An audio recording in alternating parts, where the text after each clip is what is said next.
ជំរាបសួរបងប្អូនទាំងអស់គ្នា Hello everyone អានេះផាក់លើនៅក្នុងទីការរៀនបងប្អូនគ្នាយើងថ្ងៃនេះយើងចង់ឲ្យគេ hand រួចកមែនចង់ឲ្យគេដាក់ទាំងកផ្លូវមូលកមែនបងប្អូនអាស្រ័យលើយើងចូលចិត្តយើងចង់បានមិនយើងហើយទឹកជ្រលក់នេះគេថែមឲ្យយើង3មុខបងនេះគេមានអានេះឆៃថៅបងប្អូនគេដាក់សពីសឺឆៃថៅនេះឆៃថៅប្រឡាក់គ្រឿងដូចយើងធ្វើជ្រក់អញ្ចឹងហើយទឹកជ្រលក់វ៉ាសាប៊ីគេនេះហើយអានេះ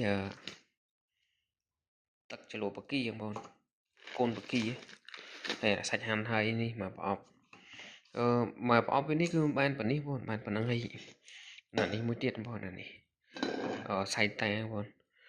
ហើយចំពោះសាច់ផាក់លើគេនេះរសឈ្ងុយបងប្អូនគេធ្វើដាក់ដឹងដាក់គ្រឿងផ្សំមកគេមិនខ្លះយើងអត់ដឹងណា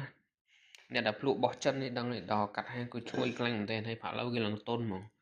តែបើសួរថារសជាតិសាច់ធម្មតាមិនហូបទៅធម្មតាបងប្អូនអត់មានគេអត់មានថែម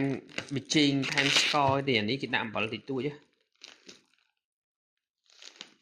អំបិលតិចតួចបងប្អូនហើយចំពោះ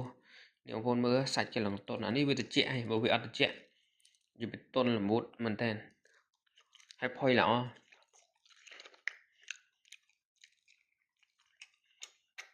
ផាក់លើការ៉េបងរសជាតិវាឆ្ងាញ់ទទួលយកបាន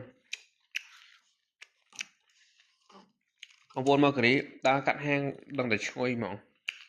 ឈ្ងុយ